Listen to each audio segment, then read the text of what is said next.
So বন্ধুরা, যাদের Facebook open হচ্ছে না, মানে ওয়াইফাই নেটওয়ার্ক থাকা সত্ত্বেও ফেসবুক ওপেন হচ্ছে না, অথচ ইউটিউব, টিকটক প্রায় সকল কিছু চলতেছে, কিন্তু ফেসবুক আর মেসেঞ্জার ওপেন হচ্ছে না।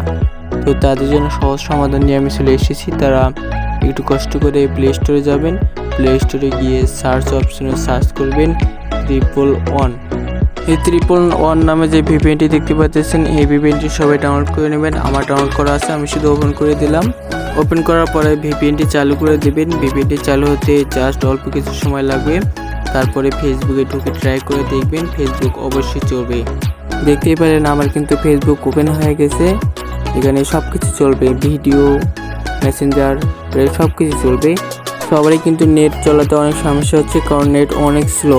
তো তারা এই ভিপিএনটি ইউজ করবেন, ফেসবুকও চালাতে পারবেন এবং নেট অনেক ফাস্ট হয়ে যাবে।